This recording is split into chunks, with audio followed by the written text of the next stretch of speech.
The views and opinions expressed on this program are not necessarily those of this station, JVC Broadcasting Management, or its sponsors. With so many people living longer, the fear of outliving your money becomes a reality for many of us. Will I be a financial burden? Will I outlive my money? How will I be remembered? My name is Neil Himmelstein, president of Main Street Planning Group. Please contact me by visiting mainstreetplanninggroup.com. That's mainstreetplanninggroup.com, or call 631-647-4694. I will introduce you to strategies that will guarantee you will not outlive your money, that can guarantee you will not be a burden on your loved ones. Through a collaborative approach, we will uncover solutions that offer tax-efficient strategies, lifetime income, and legacy planning, choice, organization, direction, and education. That is the code we stand behind. Contact mainstreetplanninggroup.com. That's mainstreetplanninggroup.com, or call 631-647-4694. And listen to me every Friday at 3 p.m. as I host the Main Street Code for Financial Success, right here on 103.9 LI News Radio.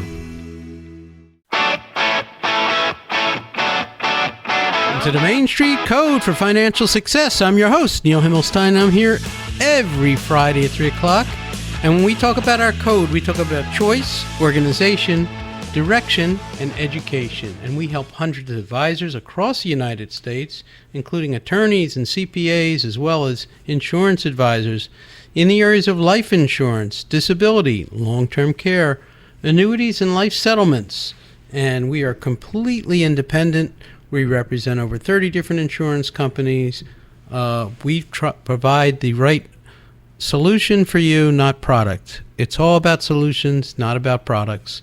But we can do the biggest and the best of anybody, and we'll help you evaluate where you're at and put you in the right place.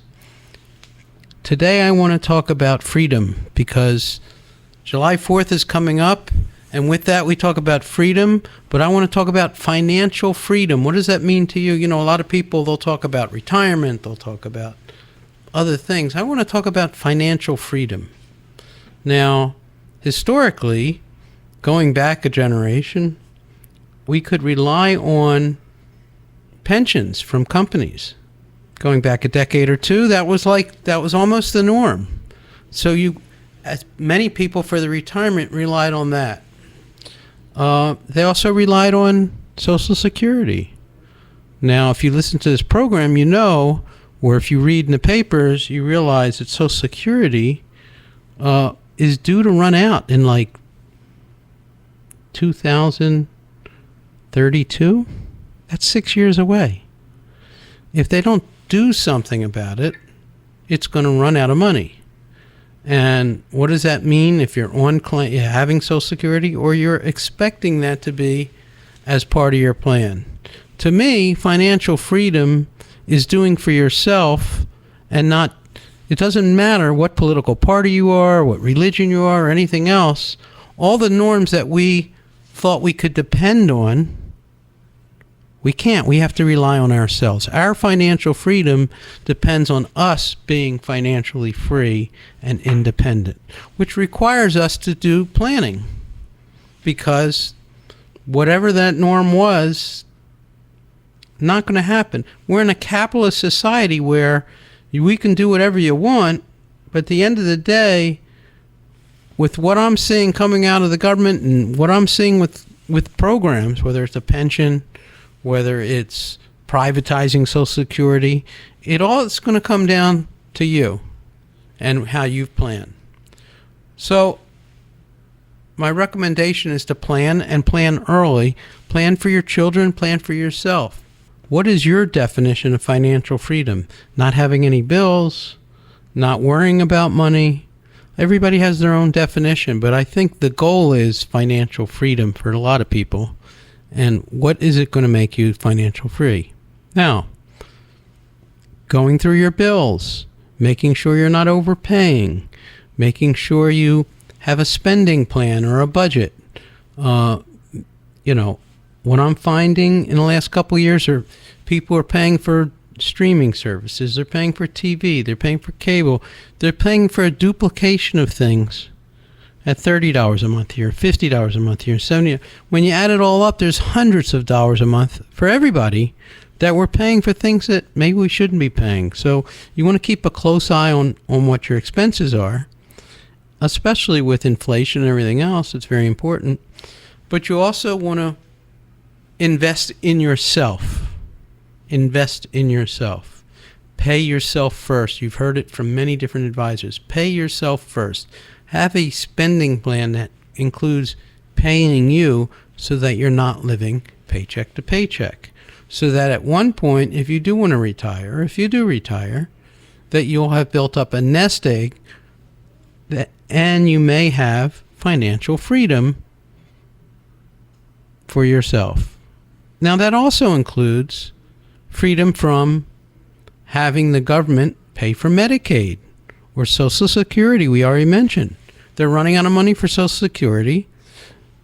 They're running out of money on Medicaid, which means I don't think Medicaid's going away. I don't think Social Security is going away.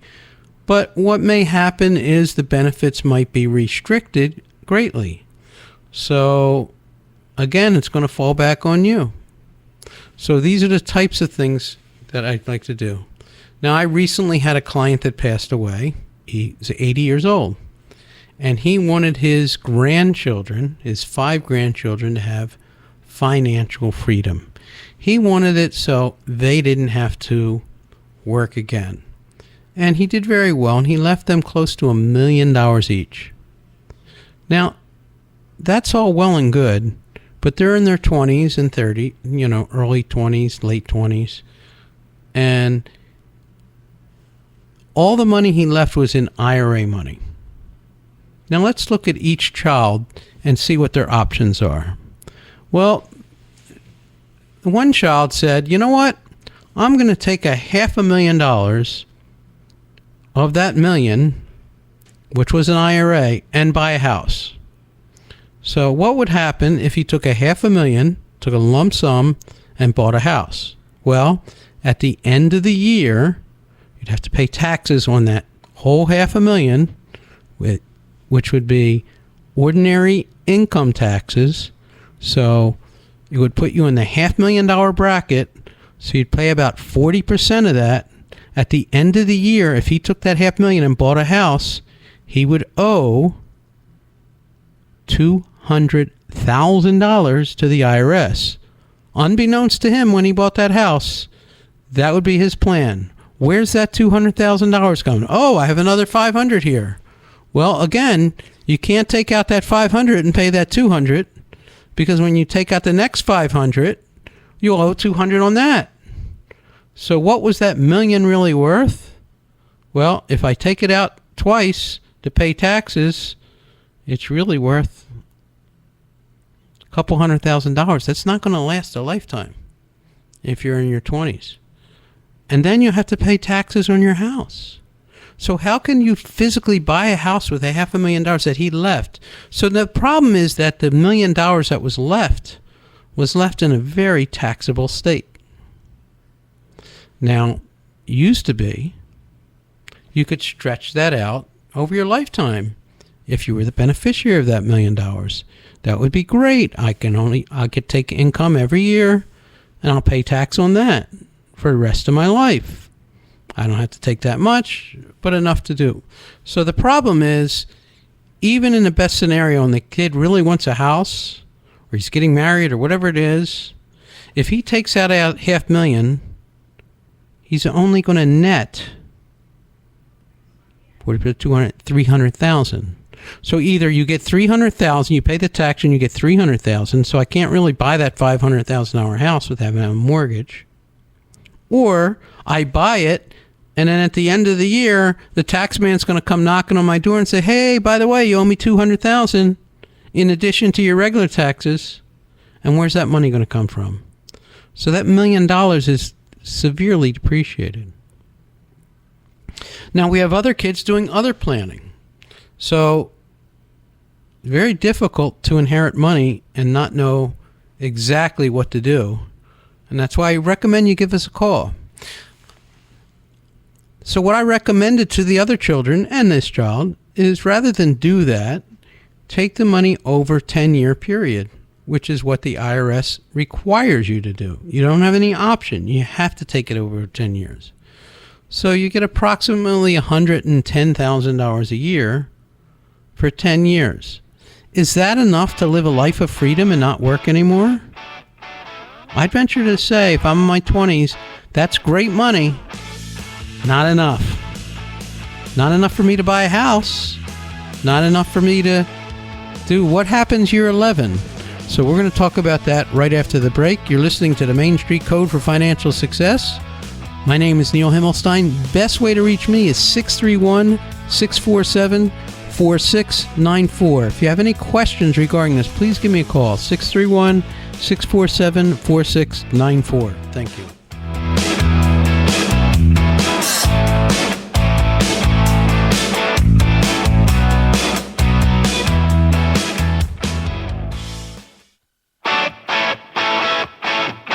Welcome back to the Main Street Code for Financial Success. Today's buzzword is financial freedom. Yay, 250 years of being in the United States, and we want to talk about your financial freedom, not just freedom from taxation, freedom from this, but quite frankly, you need to set yourself up, and you need to do it early and often, and even if you're older, if you don't have the right plan to set up the legacy for your children, this is what happens. So this gentleman we were talking about before the break left 5 children $1 million each, but they were all IRA money. So if they want to go out and buy a house, I already told you, well, it's not so easy because of the taxes that you're going to have to pay. So to take that lump sum of money and to buy something is difficult. Now, you may want to take some of it, take your portion, and take out a mortgage and help pay the mortgage with the 10 years payments. That's an option. But don't go running out and buying a house right away. That's what lottery winners do. That's why in 3 years they go bankrupt, because they just don't get it. There's taxes, there's maintenance. Where's that money going to come from? If it's going to come from all the IRA money that you inherited, remember, every penny you take is taxable to you.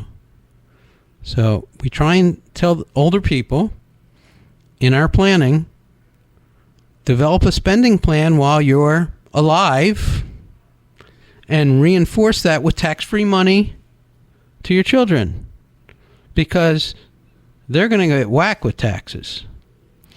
So you can use some of that spending plan to buy life insurance. That'll go tax-free to each one.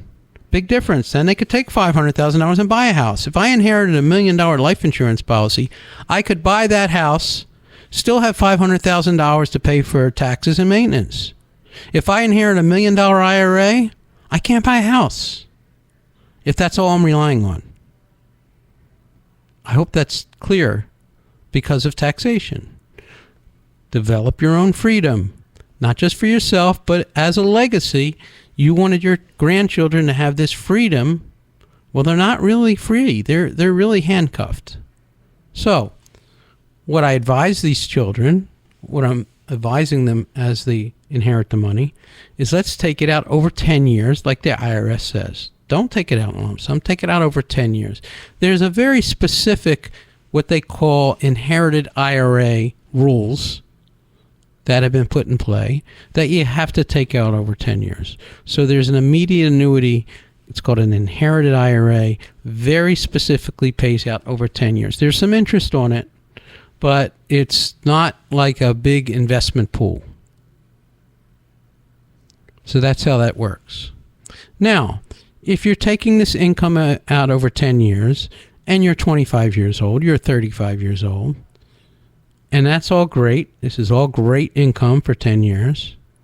What happens year 11 when that income stops? When you're accustomed to getting that check every month or every year, what happens? Well, hopefully you'll have put away some of that money in your own savings vehicle so that you can continue to have that kind of money when you're 11 and for the rest of your life. So one of the planning tools that I recommend, because you can't do it all in a Roth IRA, which I love Roth IRAs, but they have some restrictions. You got to remember, you can't take out that money tax-free unless you're 59 and a half or you have an emergency or something else. But it is a great savings tool to take out tax-free money later. But, you're in your 20s. You may want to take out that money in your 40s when you're maybe married, maybe you have children, maybe you're worried about college, maybe you need the money 10 years down the road. So one of the vehicles we use is life insurance, because one of the great things about life insurance, cash value life insurance, is I can overfund it for 10 years. So I'm going to cover my family or new family's needs for 10 years in a big way by putting some of that money, not all, of course, into a life insurance contract. We set the death benefit to the lowest amount we can, and we use the life insurance contract really as a conduit for tax-free money. Now, if you don't really get what I'm saying, I compare it to a computer and a printer. See, I'm dating myself a little bit, but in order for that printer to work, it has to go through a cable. And that cable is that life insurance contract. It's that thing that makes that money come out tax-free on the other end. So I can create a tax-free income starting year 11 to pay for college or something else using that life insurance contract without any IRS intervention, penalties, or anything else. And still, if something happens to me dreadfully, I have a contract that will pay my family and move on to the next generation, hopefully, or to my spouse. But they can benefit from that. But if not, I have that money for my own use for whatever I need year 11 when I run out of money. So now I have an additional pool of money year 11 that I didn't have before. And it's called discipline. And to have financial freedom, one of the elements is discipline. You have to be disciplined with your spending, but you have to be disciplined with a consistent savings plan. So discipline is the key, one of the keys to financial freedom. You have to have discipline, you have to be diligent, and you have to really map it out so that if a catastrophe happens, you're prepared. You want to ride on the water just above the surface, floating around for financial freedom. Oh my goodness, something happened. Oh, okay, a little dip in the water, but not sinking. Not good to sink. We don't like sinking. So that's part of the plan. Now maybe you're older. Maybe you're in your 40s. Maybe you're in your 50s. There may be a different plan for you. Maybe you really need the family protection of some life insurance, but you also should be considering covering for your long-term care expenses, which odds are you're going to need. There's a 70% chance. Now, you could plan this in your 20s and 30s. A lot of people aren't talking about it or aren't thinking about it, of course, and advisors aren't talking to people in their 20s and 30s about this. But you just inherited this large lump sum of money. What do I do with it? Now, you may want to take some of that money and invest it in the market. You may want to put some into life insurance.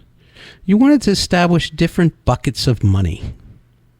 For financial freedom, you want buckets. It's funny because I see people at retirement and they have their bills and they pay their bills in two ways. The old-fashioned way used to be, I put it all in a book and boom, boom, boom, boom.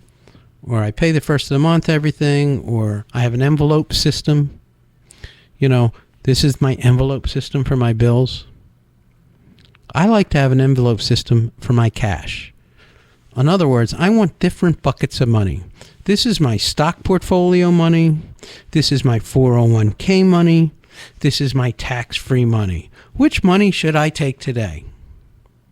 Wouldn't that be great to have that option? Once you retire, you may or may not have that option if you've done zero planning. Okay? Prior to retiring, you got all kinds of options. And, ultimately, doing the right planning, if you inherit money, is the time to sit down and really plan and really, wait, I got something now. Not go out and spend it. Really, you don't have to be conservative. You have to be disciplined. And you have to think about it before you sink. You're listening to Main Street Code for Financial Success. We are running out of time. Listen, if you'd like to be on my show, if you have questions about my show, anything at all, I love questions. I'll cover your answer on the show or individually, whatever you like. Give me a call, 631-647-4694. If you miss an episode, you can catch me on Spotify, catch me on YouTube, catch me on Apple. The Main Street Code for Financial Success. I'm Neil Himmelstein. Have a great weekend, everybody, and get ready. 4th of July is coming. Thank you.